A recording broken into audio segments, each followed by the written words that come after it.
What's up, everyone? Welcome to episode 173 of the Idiotic Sports Talk. I'm your host, Liam Gavin, coming to you live from my dining room. And today I want to give you the NBA first round playoff recap of the Eastern Conference.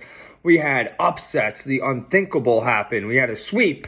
So let's break it down. The number 1 seed Bucks faced the number 8 seed Heat, but it's the number 8 seed Heat who beat the number 1 seed Bucks in just 5 games. Heat become the very first team to beat a number 1 seed as an 8 seed since 2012. In game 1, they get a big win on the road, but the Bucks respond in game 2 with the win of their own to tie the series 1-1. And then all of a sudden, it's the Heat. They win 3 straight games. Game 4 and game 5, but game 4 was an epic Jimmy Butler dominance, 56 points in game 4, a Heat playoff record for points scored. And they were down 12 points halfway through the quarter and come back. Jimmy Butler puts the team on his back. In game 5, they win in overtime after being down as much as 16. Once again, Jimmy Butler comes through and puts the team on his back. They lost Tyler Hero in game 1 in the second quarter with a broken hand. That's always no good. That's no bueno. And the Bucks missed Giannis for 2.5 games with a back injury that happened in that same game in quarter number 2. As we take a look at the series stats, Jimmy Butler, 37.6 points per game in 5 games, 6 rebounds per game, 5.6 assists per game. As for Bam Adebayo, 17.4 points per game, 8.6 rebounds per game, 5 assists per game. Gabe Vincent, 13 points per game. And Caleb Martin coming off the bench with 13 points per game and 6.4 rebounds per game. As for the Bucks, we have Giannis Antetokounmpo in 2.5 games played, 28 points per game, 13.2 rebounds per game, and 6.4 assists per game. Chris Middleton, 23.8 points per game, 6.4 rebounds per game, and 6.2 assists per game. Brook Lopez, 19 points per game, 6.8 rebounds per game. And as for Drew Holiday, 17.8 points per game, 6.6 rebounds per game, and 8 assists per game. So the field goal percentage belongs to the Heat. 52.3% is what they shot from the field compared to the Bucks' 47.4%. The threes also hit for the Heat all series. They averaged 46.2% from 3, while the Bucks averaged 37.7% from 3. And free throws, slight advantage to the Bucks, 74.8%. And the Heat hit 74.7%. So very, very close. The Bucks won the rebound battle 222 to 213, just barely. But the offensive rebounds also went to the Bucks 51 to 37. Points in the paint go to the Heat 242 to 236. And the turnovers were equal. Both the Heat and Bucks each had 71 turnovers throughout this series. As we look at the blocks, the Heat just lose this battle, 18 for the Bucks, 17 for the Heat. The Heat come away with more steals. They have 44 steals compared to the Bucks' 35. And here was a big mark of this game, or of this series. The Heat, 195 bench points, while the Bucks had 150 bench points. So the Heat get a big first-round upset. Jimmy Butler just took over. Playoff Himmy Butler, whatever you want to call him. He was the man in this series. No one on the Bucks could stop him. The Heat shot better from the field all series. The Heat bench really turned it up. They were a key part of this whole entire series. And they now advance to face the number 5 seed Knicks in the second round. The Bucks season ends in disappointment. The coach, Mike Budenholzer, was outcoached by the Heat. The Heat's head coach, Eric Spoelstra. And the best record in the league, the best record in the East, the title favorites, just to lose to an 8 seed as the number 1 seed in the first round. Very disappointing. I know Giannis was hurt a couple games, but that's really no excuse to lose in 5 games, at least lose in 7. And the Bucks are still dangerous, though. You know, you can't discredit them. They won a championship a couple years ago, and I'm sure they will bounce back next season. You know, I'm sure they'll be right in the mix again. In the next series, my number 2 Celtics faced the number 7 seed Hawks and beat them in 6 games. Boston wins game 1. They also win game 2 at home. They hold down home court. Game 3, the Hawks stay alive. They make it a 2-1 lead. They win game 3, but the Celtics are able to go up 3-1 as they win game 4 on the road. Game 5 comes around. It looks like the Celtics are going to win this in 5.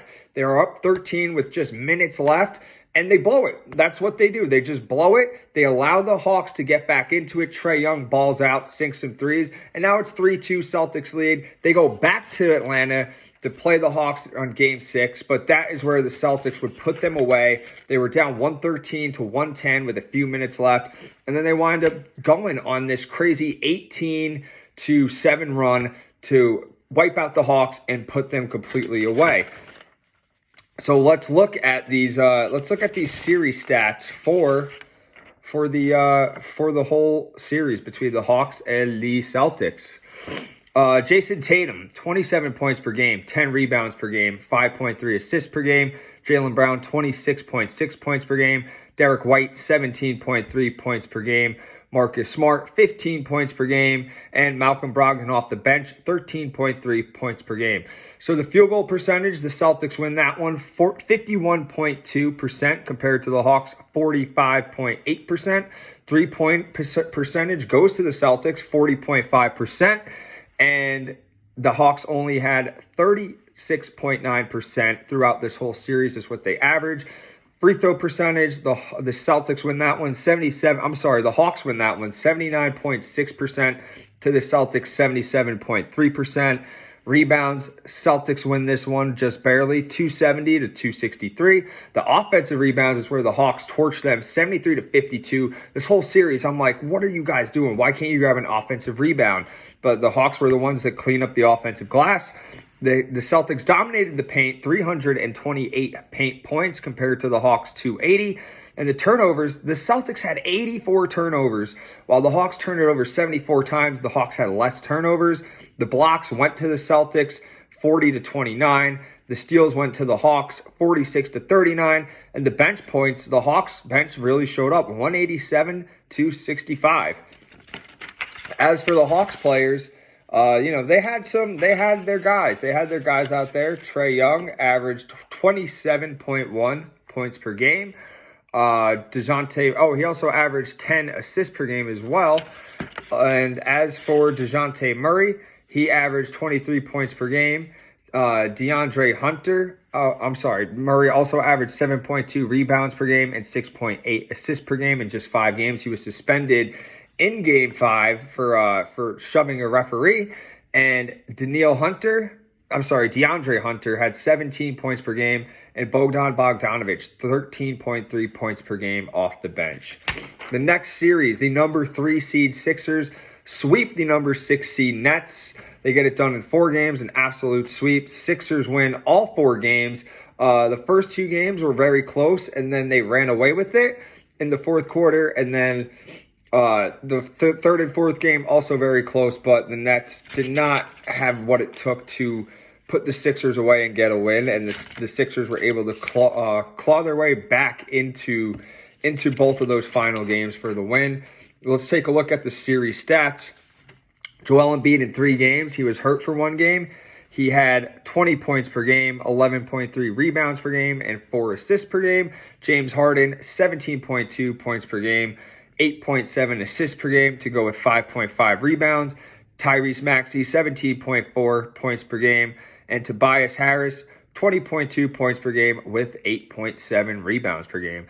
As for the Nets, Mikal Bridges, 23.5 points per game. Spencer Dinwiddie, 16.5 points per game. He also had 6.5 assists per game. And as for Nick Claxton, 10.5 points per game to go with 8 rebounds per game. And Cam Johnson, 18.5 points per game. The field goal percentage went to the Sixers, 45% to 43.3%. The 76ers also shot better from 3, 39.9% compared to the Nets, 33.3%. Free throws went to the Sixers as well, 86%. The Nets shot 71.5% from the free throw line. Sixers out-rebounded the Nets 194 to 140. Their offensive rebounds was 53 to 23. The points in the paint is what the Sixers really dominated, 180 to 142. The turnovers, the Sixers had more turnovers. The Nets only turned it over 3 less times. The Sixers had 49 turnovers. The Nets had 46. The blocks went to the Sixers 16 to 15. The steals belonged to the Sixers as well, 34 to 21. And the bench points, the bench really showed up for the Sixers, 96 to 69. And the Sixers were just too much for the Nets, especially inside the paint, where they're outscored and out-rebounded. No one on the Nets could stop Joel Embiid. Even when Joel Embiid missed Game 4, his backup center, Paul Reed, would wreak havoc on the Nets. And the Nets were just too small of a team to compete with such a big lineup of the Sixers.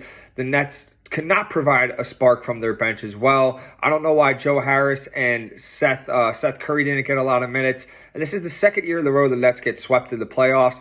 But, this Nets team has nothing to be ashamed about. After all the drama they went through, the head coach, Steve Nash, is fired. They hired Jack Vaughn as their new head coach, who does a hell of a job, in my opinion. Ben Simmons is going through physically and emotionally pain. He does not want to play basketball. And then their two best players, Kevin Durant, Kyrie Irving, they demand trades. They wound up traded mid-season. The Nets received a bunch of picks and some solid role players who developed great chemistry for the KD and Kyrie trade. And the Nets could contend, but they need to add size to their team to really hold that paint down, because they just got the crap beaten out of them down there by Embiid. The final series in the East is the number 4 seed Cavs taking on the number 5 seed Knicks. But the Knicks get the win in the series in just 5 games. Game 1, the Knicks take it. Game 2, the Cavs blow them out completely. And then in game 3, 4, and 5, it's all the Knicks. The Knicks were on straight cruise control for those remaining 3 games, as the Cavs really had no answers. And if we take a look at the series stats here, I'm going to pull them up in a second. Yes. Jalen Brunson, 24 points per game with 6.2 assists per game. RJ Barrett, 22.6 points per game. Julius Randle, 14.4 points per game with 6.4 rebounds per game. And Josh Hart, 11.6 points per game with 7.8 rebounds per game. A lot of those games he was coming off the bench for. And if we look at the field goal percentage for the Knicks, it's 42.8%. The Cavs had 45.2%. They shot better. The Cavs also shot better from 3 with 32.2%, while the Knicks shot 31% from 3. The Knicks did have a better field goal percentage slightly. Free throw percentage, 74.8%, while the Cavs shot 74.2% from the free throw line. The rebounds is what really crushed the Cavs. The Knicks had 227 total rebounds, while the Cavs had 186. The offensive rebounds went in favor of the Knicks too. They killed the Cavs on the glass, 75-48 for the offensive rebounds. The Knicks again dominated the paint this whole series. 232 total paint points. The Cavs had 216. Turnovers, the Knicks had less turnovers. They had 64. The Cavs had 76, which really hurt them. The blocks, again, Knicks 23, Cavs 20. The steals, 51 for the Knicks, 34 for the Cavs. And the bench points. The bench showed up for the Knicks. They had 145 points, while the Cavs only scored 102 points off their bench. So the Knicks advanced to the second round, and they play the Heat. This is the first time in 10 years that the Knicks advanced to the second round. So big props to them for really going that far. I had Cavs in 7. I wouldn't be surprised. Like I said, I wasn't surprised that the Knicks won. I thought they'd win in 7 games, though. I did not see them crushing them in 5 games. And the Knicks didn't shoot well this series, but it was their defense that was absolutely insane. They had more blocks and steals and less turnovers than the Cavs. They destroyed the Cavs in the paint, both scoring and rebounding. Offensive rebounding is what won the Knicks the series, in my opinion. And the Knicks bench just came to play. Are the Knicks the dark horse to win the East and make it to the NBA Finals and perhaps win it? I don't know. We'll see. As for the Cavs, they just had no answers for the Knicks defense. They were held under 100-plus points 4 out of 5 games. They shot well, but they got 8 alive in the paint. I thought the Cavs big men were going to be the ones to feast, but boy, was I wrong. The Cavs head coach, J.B. Bickerstaff, was just simply outcoached by Tom Thibodeau, the head coach of the Knicks. And it looks like the New York Knicks didn't need Donovan Mitchell this offseason after all, because they have Jalen Brunson who went off in this series. Speaking of Donovan Mitchell, he averaged 23.2 points per game. Darius Garland averaged 20.6 points per game. Evan Mobley, 10 rebounds per game. And Karis LeVert, 13.3 points per game. The Cavs are young and very inexperienced, but they still have a lot of room to grow. They need some more veterans in that locker room to show them the ways for them in order for them to compete. So that's it for my first round playoff recap in the NBA of the Eastern Conference. Let me know what you guys thought. What was your favorite series? What were your picks like? And just let's get a chat going. And remember to subscribe to my YouTube channel, follow me on my Instagram. Take care and have a wonderful day.